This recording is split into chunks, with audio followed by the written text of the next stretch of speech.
Make your own headlines. Hey, this is Dow Welsh inviting you to take a quick listen to some random news and try to make the gospel your biggest headline of the day.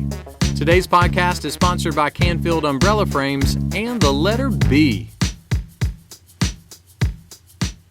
So, do you drink bottled water? How about 2-liter Cokes or 2-liter Pepsis or 2-liter Dr. Peppers or 2-liter Blue Raspberry Fanta?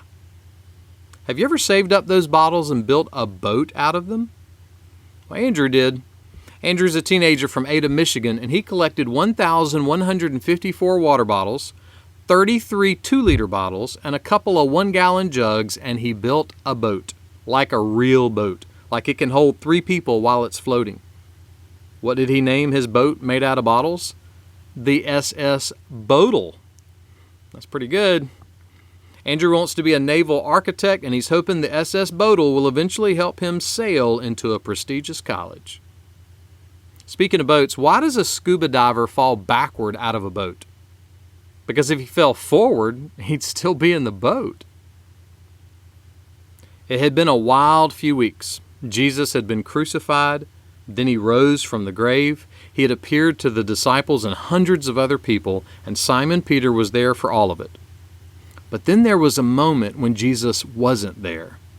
Maybe he was off praying, and Peter might have been feeling lonely or overwhelmed or confused. So what did he do?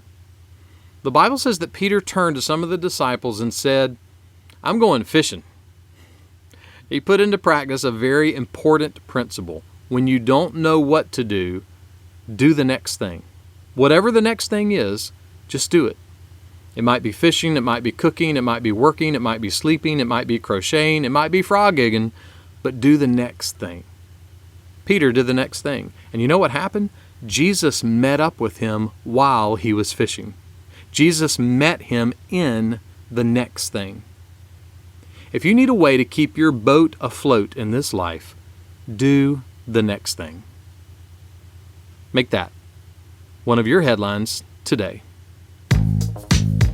Make Your Own Headlines is a little smidge of encouragement from Holland Avenue Baptist Church. For more ways to listen to this podcast, for weekly sermons, and for more positive resources, check out hollandavenue.com.